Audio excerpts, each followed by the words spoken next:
અવધૂત ચિંતન શ્રી ગુરુદેવ દત્તા.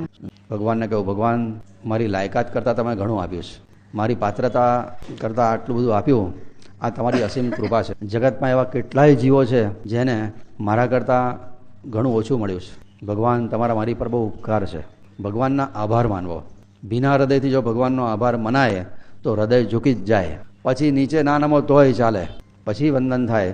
પછી જે ભગવાનને આપણે ઉઘાડી આંખે જોયા છે એ ભગવાનને આંખ બંધ કરીને જોવાના, ભગવાનને આંખ વડે પી જવાના. હૃદયમાં ભગવાનનું સ્મરણ બરાબર થાય પછી જે માગણી કરવી હોય તો પછી કરાય. આ રીત છે, પદ્ધતિ છે આ વંદનની. પછી કીધું છે કે મંદિરના ઓટલે બેસીને જે ભગવાનને મંદિરમાં જોયા છે એનું સાધારણ સ્મરણ કરવાનું હોય. કેટલાક લોકો મંદિરમાં દર્શન કરીને બહાર આવે, પણ બહાર આવે યાદ પણ ના આવે કે ભગવાનને કયા વસ્ત્ર પહેરાયા છે. આ દર્શન કર્યા, આ વંદન કહેવાય. બહાર આવ્યા પછી ભગવાનનું સ્વરૂપ બરાબર યાદ રહેવું જોઈએ. અને પછીથી તો એક શ્લોક બતાવવામાં આવ્યો છે કે મંદિરના ઓટલે બેસીને એ શ્લોક બોલવાનો કીધો છે. અનાયાસેન મરણમ, હે ભગવાન, અનાયાસેન મરણમ વિના દૈન્યન જીવનમ દેહાંતે તવ સાન્નિધ્યમ દેહી મે પરમેશ્વરમ. આ શ્લોક છે. એવી કૃપા કરજો કે રીબાઈને મરવું ના પડે. અનાયાસેન મરણમ વિના દૈન્યના જીવનમ, જીવનમાં ક્યારે લાચારી દીનતાનો અનુભવ ના થાય. અને દેહાંતે તવ સાન્નિધ્યમ, અંતકાળે તમારા દર્શન કરીને આંખ બંધ થાય, તમારું નામ બોલીને જીભ બંધ થાય.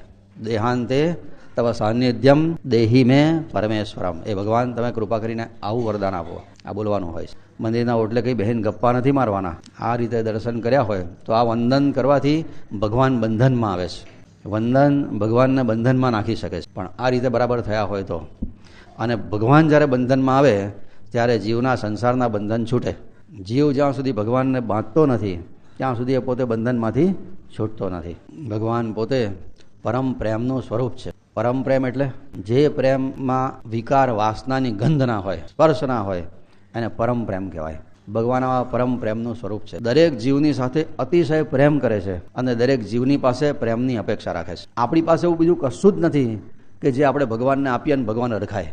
આ દુનિયામાં જેટલા ફૂલ ઉગે છે ને બધા ભગવાન ઉગાડે છે. આપણે એમને ગમે એટલા ફૂલ ચડીએ તો એ અરખાય? આ દુનિયામાં જેટલા ફળ ઉગે છે ને બધા ભગવાન ઉગાડે છે. આપણે એમને ગમે એટલા ફળ અર્પણ કરીએ તો એ અરખાય?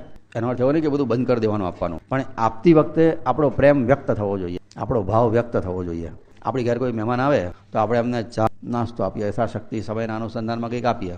એની ઘેર નથી એટલે આપણે આપીએ છીએ? એવું નથી. એ દ્વારા આપણે આપણો ભાવ વ્યક્ત કરીએ છીએ. ભગવાનને કંઈક પણ અર્પણ કરતી વખતે ભાવ પ્રગટ થવો જોઈએ. અને ભાવ પ્રગટ કરતાં બધાને આવડે છે.